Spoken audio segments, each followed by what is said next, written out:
In this session, we will discuss the inter-subband transition in quantum well infrared photodetectors. Optical transition in quantum confined semiconductor structures such as quantum well can also occur within the conduction band, and this is called the inter-subband transition. In the previous session, we talked about the transition from the quantized state in the valence band to the quantized state in the conduction band. For the application of quantum well infrared photodetector, the transition will be within the conduction band from the quantized state, let's say J equals to 1 to J equals to 2. So if you use the infinite well approximation, this transition energy will be J equals to 2 minus J equals to 1, or E2 minus E1. That will give you 3h bar squared pi squared over 2me L squared, where L again is the well width or the thickness of the well. And this transition usually is in the near infrared or mid infrared, or can be even in the far infrared region. And therefore, this is used for infrared photodetector, making use of such a transition. Now, there are three distinct types of quantum well infrared photodetector. First type is basically known as the bound-to-bound transition. So let's say if you apply an electric field and therefore your band is tilted, and you have two confined states in the well, and you come in with a photon energy. The electron basically can kick from the first quantized state to the second quantized state, and then it will basically tunnel through this triangular potential barrier, and then it will be contributed as a photocurrent, and the carrier will be swept across the contact. So basically, the IR radiation absorption, because it comes in with a infrared wavelength, to make such a transition such that your infrared wavelength is approximately equal to this difference in the energy level. So you can make a subband transition, or we call this the inter-subband transition. Let's say from the ground state to the first excited state. And then basically the carrier itself is known as the photo-excited carrier, because you're excited, the carrier is excited by a photon energy, and then it gets tunneled out of this barrier, this triangular potential barrier. So this electron will be transported by external electric field, because you apply a bias voltage. So therefore, electron will be transported by the external electric field above the well. This is above the well, thereby producing a photocurrent. The next type is known as the bound to continuum quantum well. Basically, you change the well width to make it smaller. So this well width is smaller than this well width. L1 is smaller than L3. By changing the well width, you can see that your first excited state is pushed into the conduction band above the barrier. So this is your ground state. Your first excited state is pushed into the conduction band. So the photo carrier will need not have to tunnel through over here, just like in this case. So you basically go into the conduction band, and then it's being transported, okay, to produce a photocurrent. The next type is known as the bound quasi-bound quantum well infrared photodetector. Basically, the excited state, or the first excited state, okay, E2, are located exactly at the top of the barrier. So therefore, we call that a quasi-bound, almost, okay, close to the barrier. So the photo carrier need not tunnel through any barrier. Again, okay, they can just strip, okay, or get transported, okay, producing a photocurrent to your external circuit. Now, we define the barrier height. So for bound-to-bound transition, the barrier height is defined from the ground state, okay, to the top, okay, of your conduction band edge, okay. For bound-to-bound, okay, continuum is basically defined again from the ground state to the conduction band edge. And similarly, for bound to quasi-bound, again, the barrier height is defined from the conduction band, from the ground state, okay, in the conduction band to the band edge. So these are the barrier height. Now, it's important to note that even without shining any photon energy, okay, there is always current flowing through the bias detector. So you bias basically this will act as a detector, and you basically bias by providing a voltage across, okay, the junction. There's always a current flow, okay, even without photon impinging, okay, or shining to excite the electron from the valence band to the conduction band. In such current, usually we call that the dark current.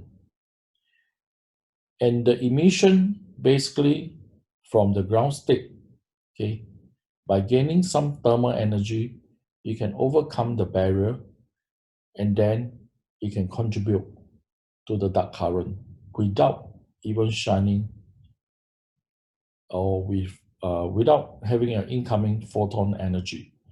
Similarly, for this case, okay, if the electron gain enough thermal energy, okay, it will overcome this barrier, okay, and then it will contribute as a dark current. Similarly, for this case, okay, this is the barrier, okay. So usually we call this the thermionic emission, okay.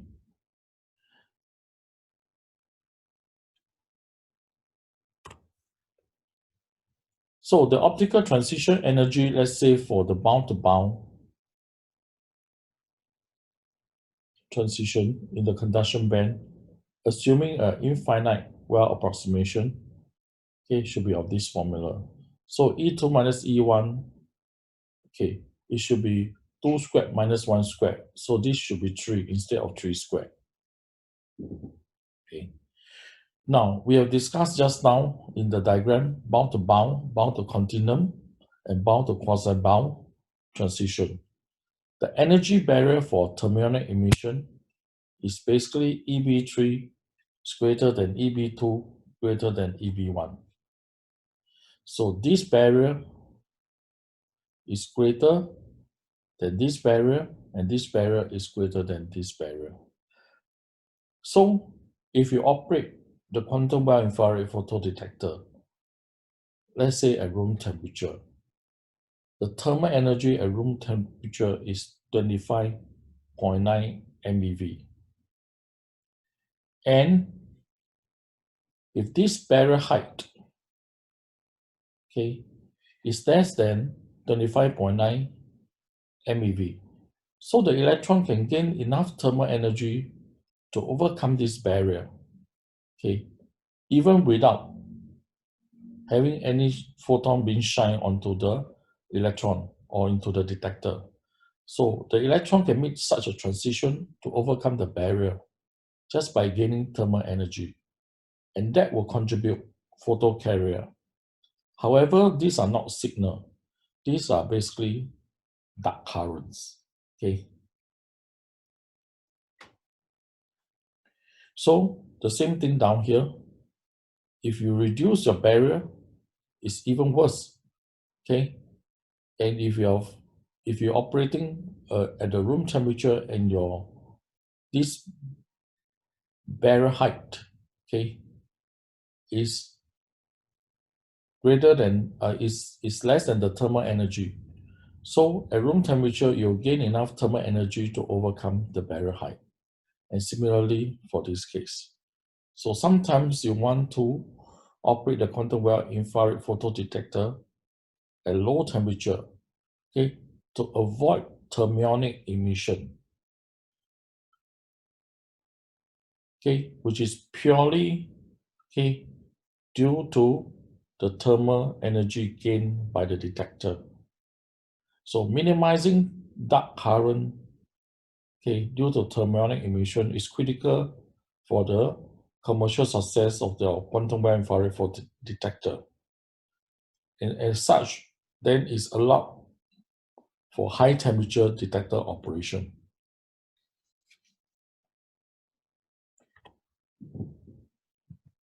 Now, we know that short wavelength infrared, okay, is about 1 to 3 micron.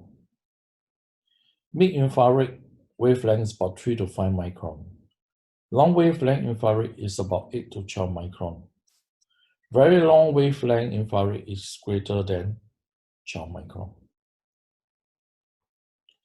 Now, again, let us discuss in more detail the dark current mechanism in quantum well. So the dark current is the current that flow through a bias detector. So you apply a voltage, so your detector is basically biased. So the current that flow through a bias detector in the dark without incoming photon energy. So there are a few possibilities. One, as we mentioned, the thermionic emission. Basically, the electron gains sufficient thermal energy, overcome this barrier, and then it contributes to the photocarrier as a dark current. Another type is basically the ground state quantum mechanical tunneling. If the barrier is thin enough, okay, the electron, after you bias the detector, it can tunnel, okay, into the other well. Okay. The other type is the electron may not gain sufficient thermal energy to overcome this barrier, but it's enough for the electron to be excited to some kind of virtual state, and then it tunnel through this triangular potential barrier. So this is known as the thermally assisted tunneling.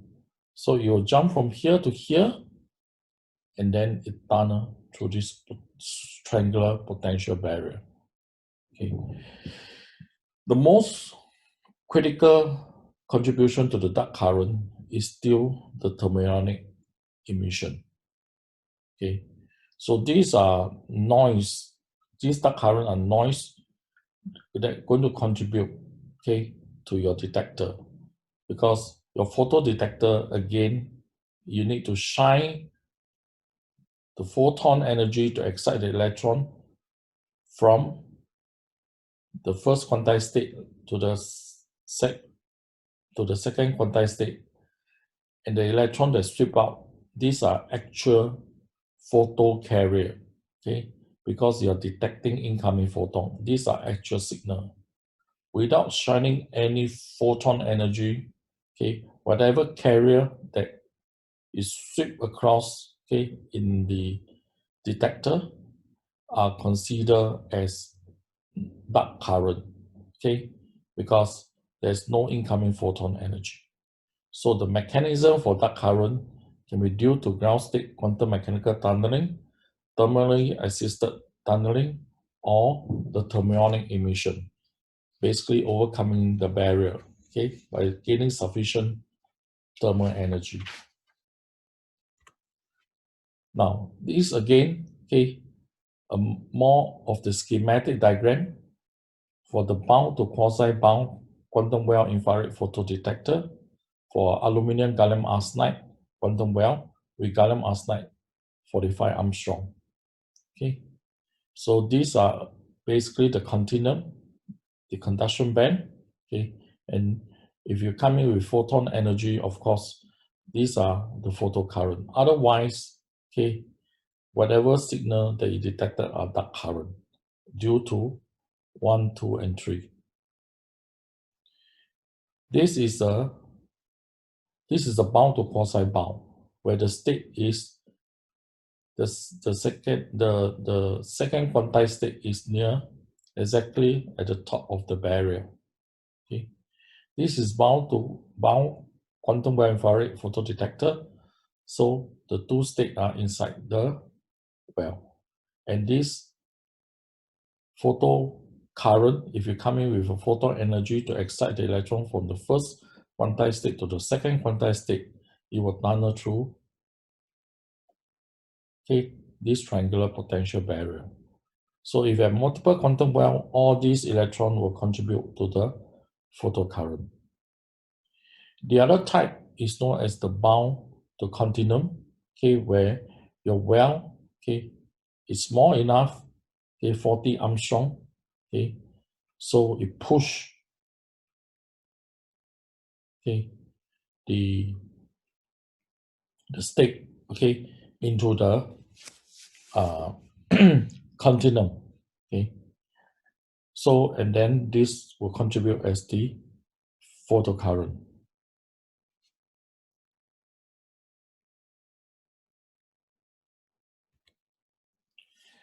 Now, infrared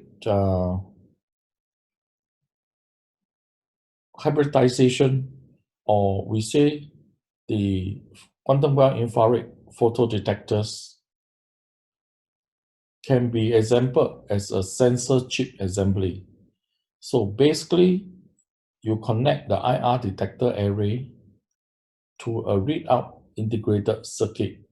We call that ROIC, okay, the readout integrated circuit, using hybridization process. This hybridization process basically required, okay, millions of indium bumps. Okay, so these are indium bumps. Okay, indium bumps, and there are millions of them. So this is a scanning electron microscope showing an area of indium bumps, 8 micron, okay, on the center.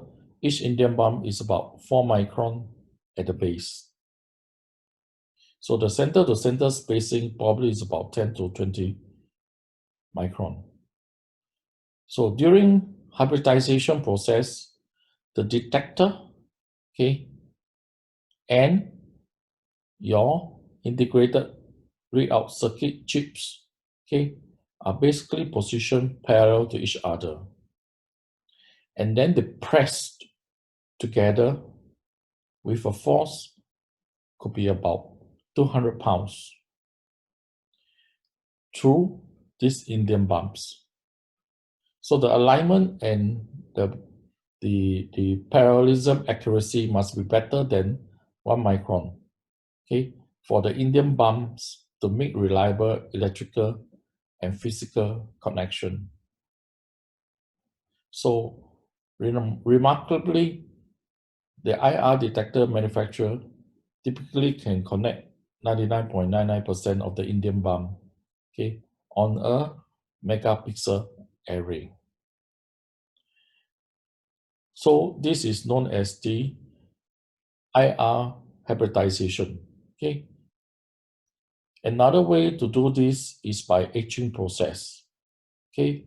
You do a etch so you can After etching, okay, you open up the hole, so you can do metallization, and this metallization, okay, you can do interconnect. So you can connect to two or more circuit elements such as your transistor, okay, and this basically is your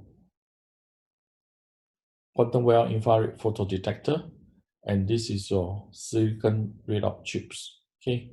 That is another way to do this, okay, instead of using the indium bump.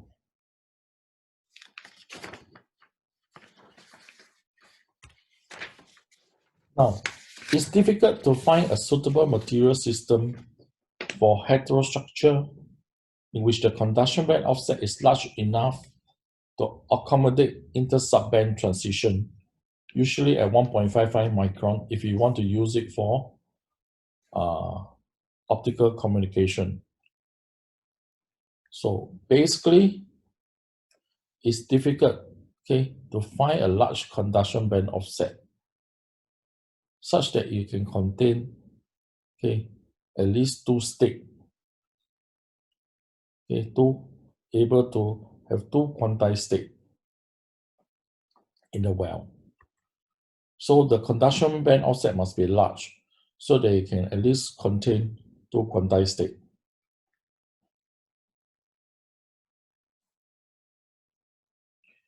So one possible system is the indium gallium arsenide aluminum arsenide heterostructure, where the conduction band offset is about 1.6 eV. And it can be grown lattice matched to indium phosphide. So you can have IR photodetector, okay, or quantum well infrared photodetector operating in the 1.5 to 2.5 micron region, okay, using indium phosphide-based technology. So this shows the thermal imaging of a person taken on the focal plane array operating at 100 Kelvin. Again, at low temperature because you want to avoid thermionic emission. And this is a thermal picture of a human hand, clearly show, okay, the visible blood vessel.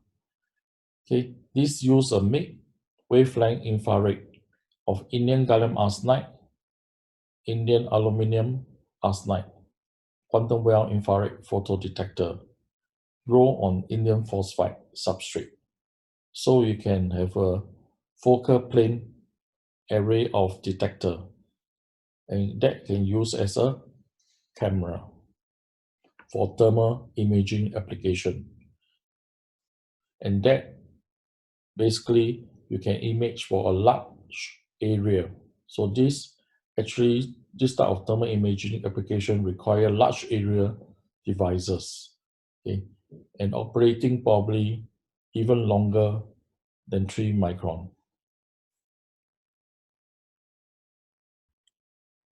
Next, a very interesting quantum well infrared photodetector is to utilize the flexibility of quantum well, and you integrate the quantum well infrared photodetector with light emitting diode, and also for thermal imaging application, especially for wavelength, okay, longer than 3 micron.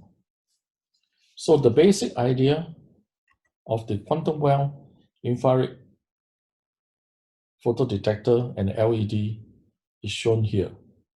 Okay, it's basically you're growing a quantum well infrared photodetector with a LED on top. Okay, so the quantum well infrared photodetector can be either N-type or P-type. So in this case, okay, it's N+. So this is a substrate. So you grow in this direction. So you grow the quantum well infrared photodetector and then followed by LED on top.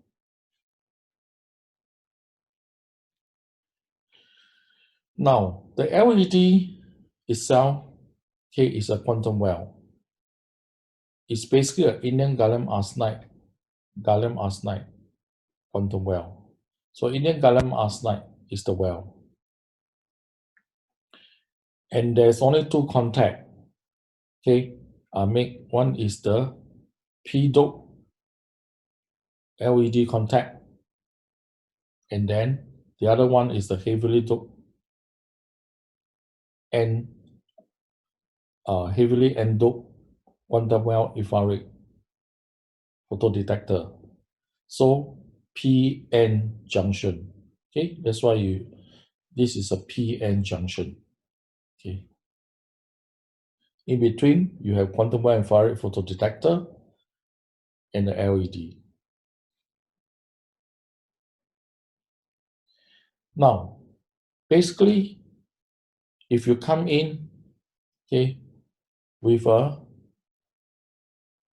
photon energy of in the far or mid infrared wavelength, so your electron, let's say, get excited, okay, out of the barrier and contribute as a photocurrent, we will sweep across to the LED, and the carrier is basically trapped in the well, and then it recombine with the hole. Once you apply the bias voltage, of course, electron move this way, okay, and the hole basically move this way.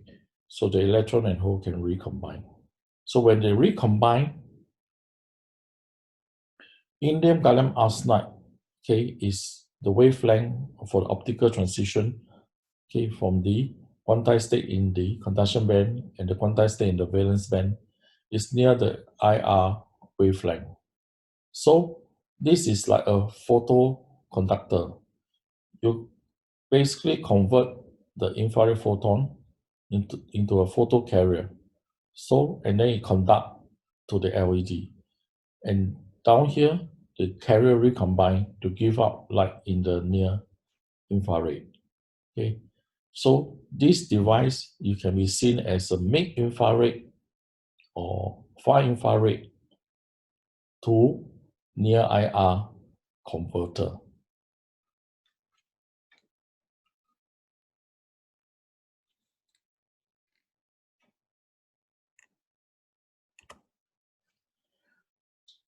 So the quantum well infrared photodetector is basically a photoconductor. So under the photon or light illumination, okay, it will basically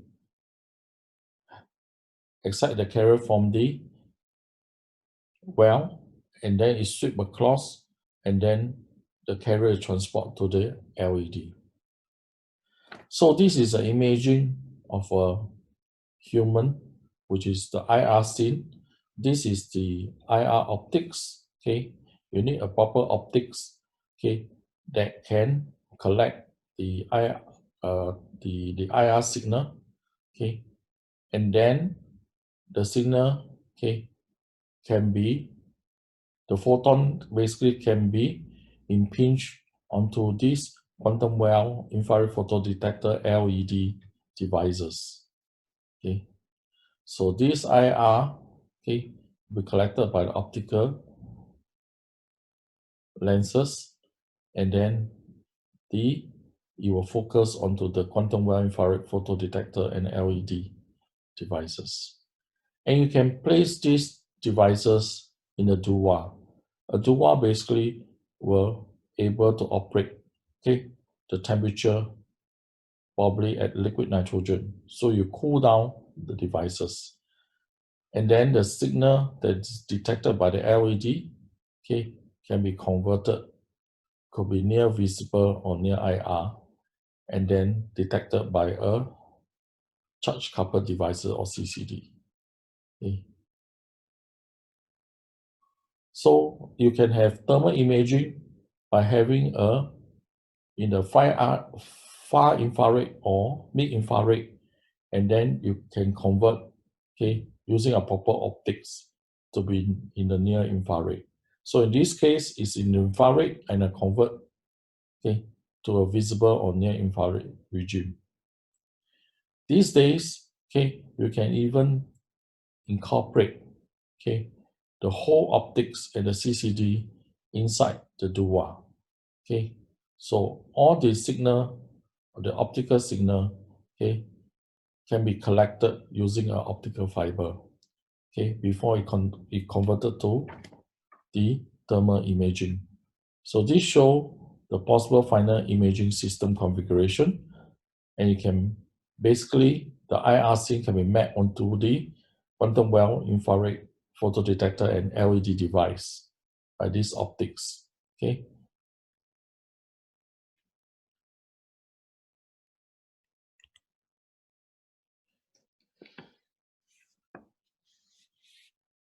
Now, the advantage of this kind of integrated quantum well infrared photodetector and LED device is basically quite important because you can make large format 2D imaging devices without the need of making any circuit on the device chip or without the hybrid bonding with another readout chips. So basically, instead of using this kind of process, okay, by doing bonding, you can make use of this kind of devices. So in this device, you don't need any hybrid bonding, okay? And the near infrared emission can be easily imaged by a silicon CCD, okay, near the infrared wavelength.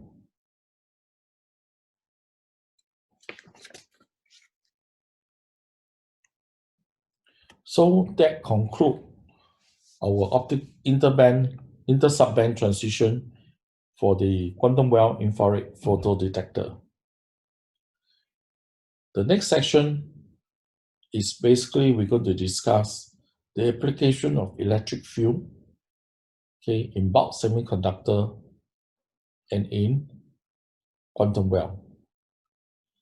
So under the applied electric field, let's say the band is tilted. So you apply electric field, your conduction band and valence band being tilted. Okay.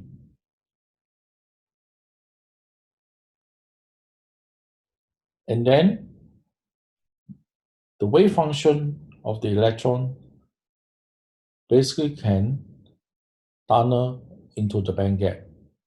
And similarly for the electron, having a wave function of exponential decay. So it's governed by the exponential decay function of EIKX, where K is a wave vector of your carrier, either the electron or the hole. So the electron and hole can tunnel into the gap. Okay. Now, if you take the band gap in view of the applied electric field, it's just like work done equals to charge times electric field. So this like energy equals to charge times the electric field times the distance. So Q times electric field is just like your force times D. Okay, force times space, okay, or force times distance give you the work done. So the work done basically in this case, okay, by analogy, the work done is the band gap. E is the applied electric field. D is defined down here, okay, which is the tunneling distance. So if you express D in terms of the band gap and the electric field, it will be Eg over Q times the electric field. The band gap is an intrinsic property, it's fixed. So basically, if you increase the electric field, this distance will decrease.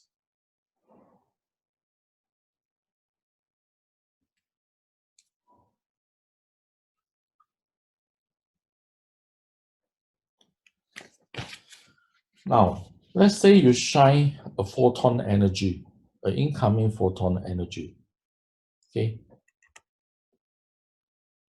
And you excite the electron, okay, from the valence band down here, okay, to some kind of virtual state, okay, because when you apply the electric field, the band is tilted. There's a probability, okay, there are states that able to tilt into the conduction band because the wave function of the electron is of exponential decay. And with this photon energy, okay, coming to this state, you can tunnel through to the conduction band. So you are overcoming, okay, a smaller triangular potential compared to this one. So this is known as photon-assisted tunneling. And this is almost equivalent to reducing, okay, the barrier thickness.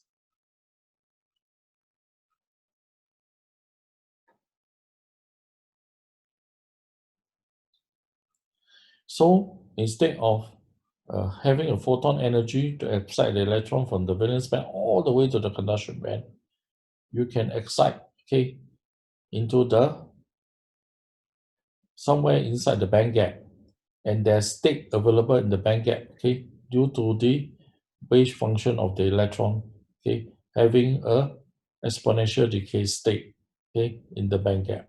So you can excite to here, and the electron can tunnel through. So this is the photon-assisted tunneling, okay. And the person who discovered this is named after French. So this is called the French effect by applying an electric field for a bulk semiconductor. So the band gap minus h bar omega give you Eg minus h bar omega. Okay. So instead of D equals to Eg over charge times the electric field with an incoming photon, a band gap, okay, Eg minus h bar omega. Okay, the band gap term will become Eg minus h bar omega. This means that if you look at the absorption curve, you expect to have a tail, okay, or exponential decay tail below the band gap, okay, under the applied electric field. So this is a plot of the absorption curve as a function of Eg minus h bar omega. Band gap is fixed. H bar omega is the incoming photon energy. So if you look at the applied electric field is 0, that is the absorption curve. And at Eg minus h bar omega is 0. That means at this point, under 0 electric field, okay, this is the absorption H, or h bar omega equals to the band gap. As you increase the electric field, okay, you can see that there is exponential decay below the band gap. So if you take Eg minus h bar omega at this value, which is Eg minus h bar omega equals to 0.04, then you rearrange the term, your photon energy will be Eg minus 0.04, which is smaller than the band gap. So below the band gap energy, there's already, okay, exponential decay of the function. So basically, as under the applied electric field with photon assisted tunneling, the absorption curve shift to a lower photon energy. So this is the increasing of your electric field. This is at 2 times 10 to the power of 6, okay, the applied of the electric field at the highest point. The band gap is 1.42. So all these exponential decay can be fitted, okay, with this equation, which I'm not going to derive this, it will depend on the applied electric field. So essentially,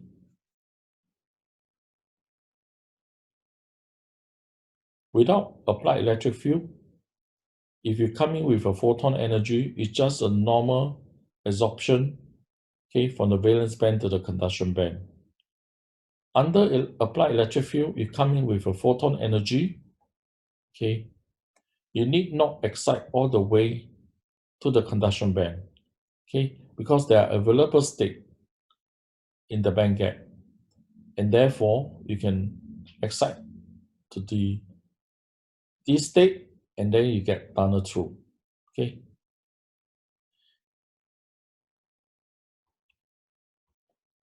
Now, next is the application of electric field in quantum well.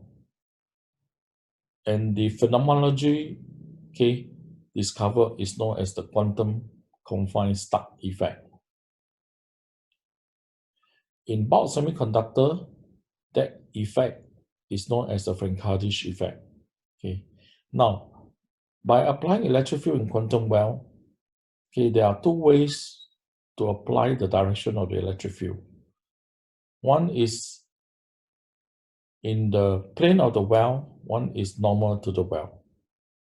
If you apply electric field in the well, in the plane of the well, that means in the XY direction where the electron is free to move, basically your crystal potential or your periodic potential will be modified.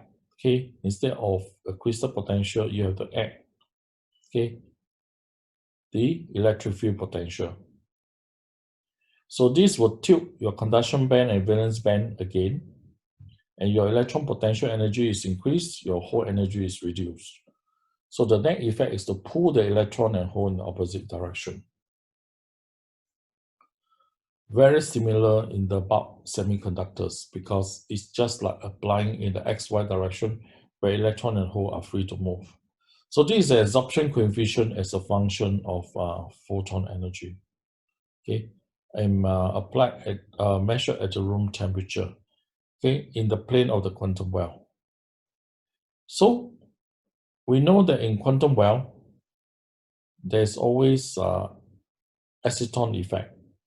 Okay, so in this case, the exciton peak, okay, under the applied electric field, 16 kilovolt, 48 kilovolt per cm, compared to the 0 volt where there's no applied electric field, okay, it's basically broadened with the field.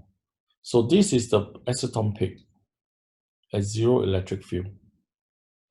So when as you increase the field, basically the exciton peak disappears.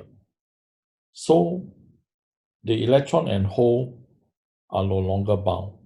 So they no longer behave like exciton at a sufficient large field.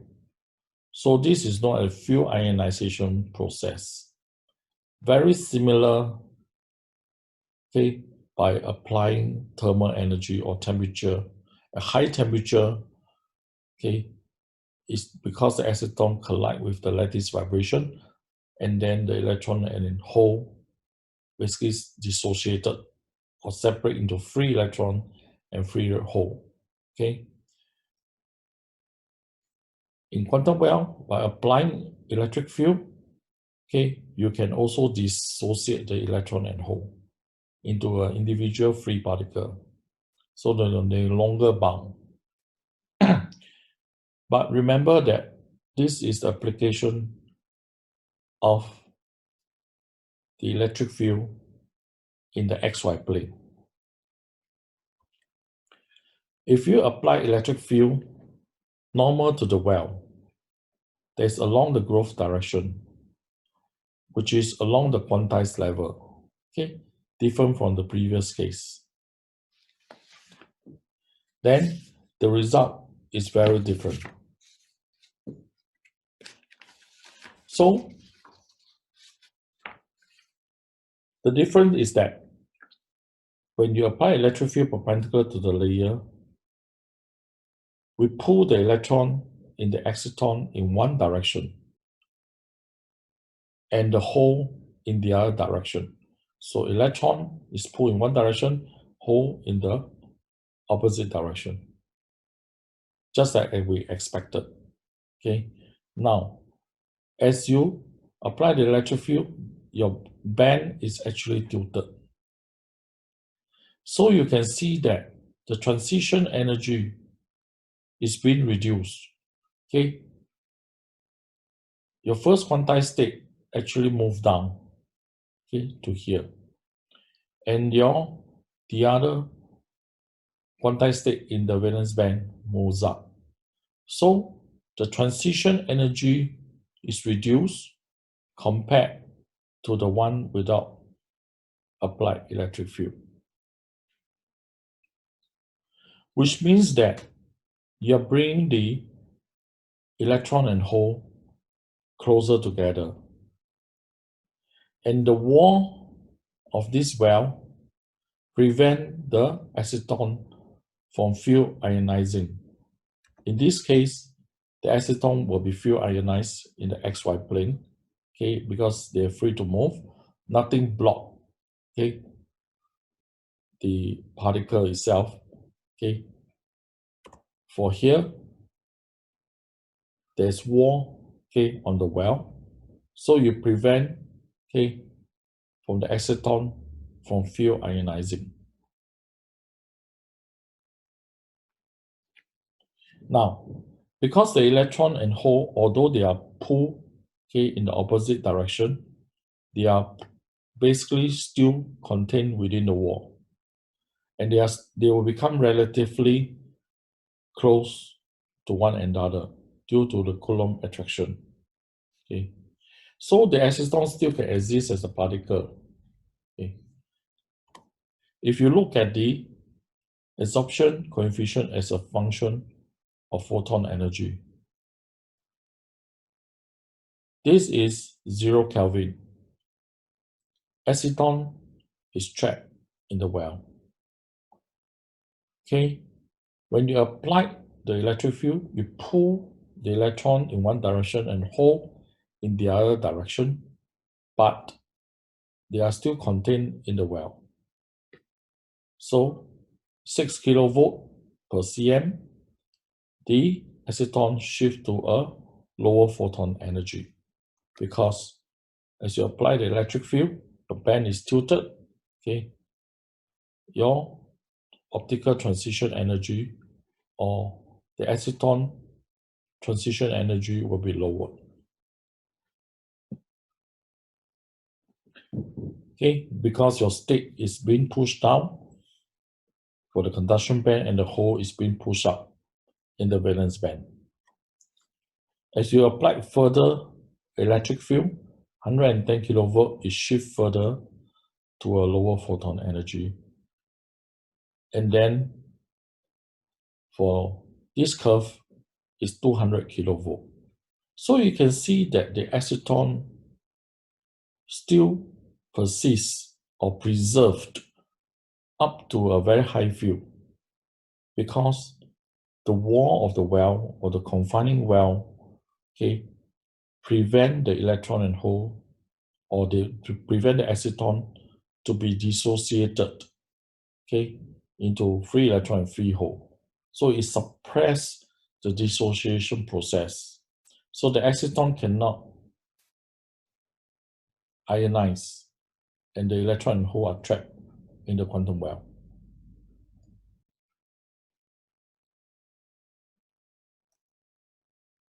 As compared, okay,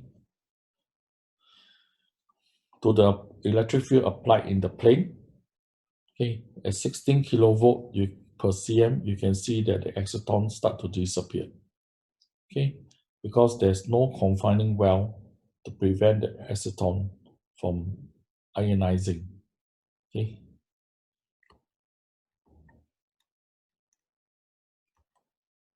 Now, the concept of applying electric field in bulk semiconductor and in quantum well can be used in optical modulator.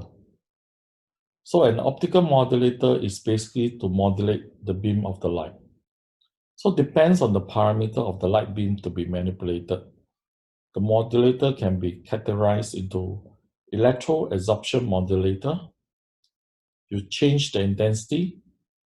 Basically, you are changing the absorption coefficient because intensity is a function of absorption coefficient of the light beam. Another type is you change the refractive index, and that is called the refractive modulator. Now, for electro-absorption modulator, it's easy to modulate the intensity of the light beam. Basically, you just vary your current that's driving your light source, for example, a laser diode. By changing the current flow to a laser diode, you can change the intensity of the light beam. By changing current, basically, you are basically changing the electric field applied onto the bulk semiconductor or the quantum well. So your absorption coefficient on the your semiconductor and the modulator can be manipulated either for French effect in bulk semiconductor, or in quantum well, we call that the quantum confined stark effect. Stark means electric field effect.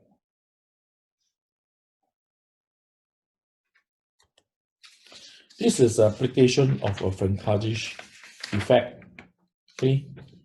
So basically, you have a semiconductor. You apply current to turn on and turn off your semiconductors. So if there's no photon energy, this is when there's no applied electric field, when there's no applied electric field, the absorption curve is just from the valence band to the conduction band. But if you turn on the electric field, your absorption photon energy will be smaller than this one. Because we have seen for French effect, this is just your photon absorption energy will be smaller in the case where there's no applied electric field, which is just the bandgap absorption.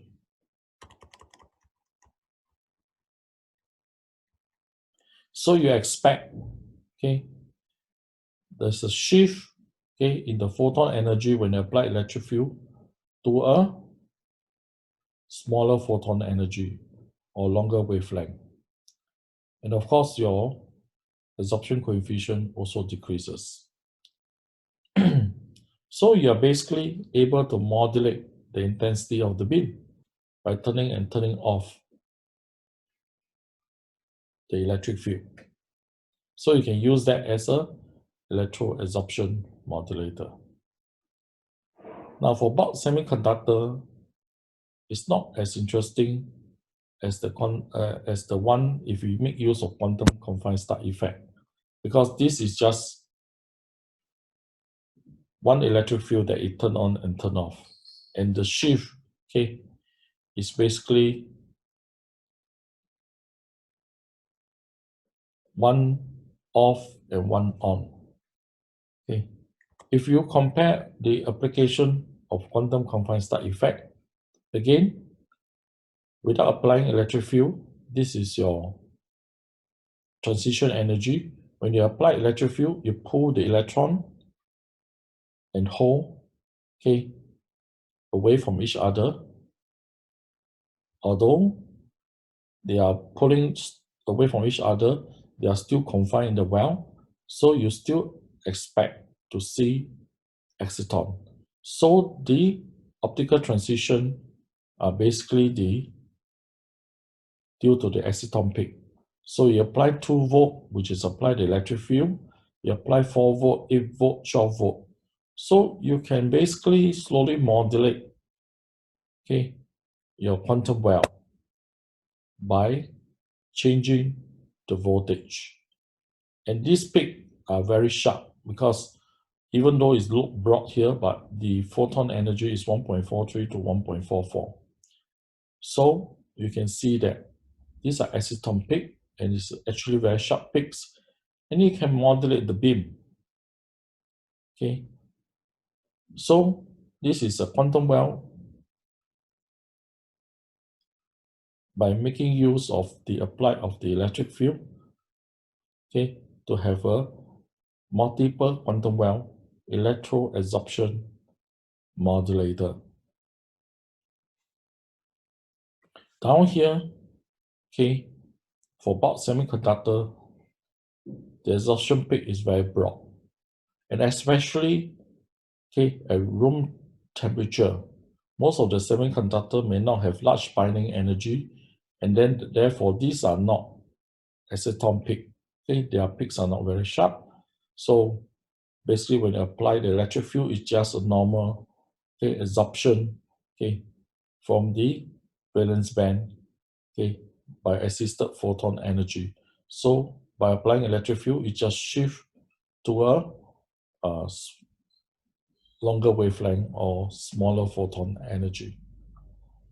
Down here, okay, you can modulate the field, and the exciton still persists, okay, at a very high electric field.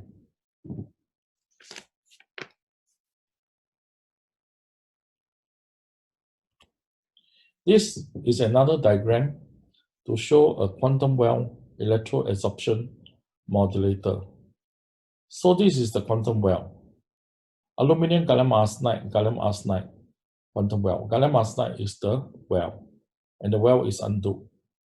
Okay. The top contact is the p-type aluminium gallium arsenide, because at the end of the day, you want to make a p-n junction. So you can basically have a contact here to apply your electric field. And then this part is your bottom contact, which is the n-type aluminium gallium arsenide. Remember, it grows on a gallium arsenide substrate, which is also n-type. And the gallium arsenide emission wavelength, okay, is usually is basically the bandgap energy or the transition energy is smaller than the aluminium gallium arsenide. So basically, you need to edge off this part so that your light can pass through. Okay. Otherwise, okay, if you have a gallium arsenide substrate here, too thick itself, okay, it may not be able for the light to emit from the quantum well, okay, out of the device.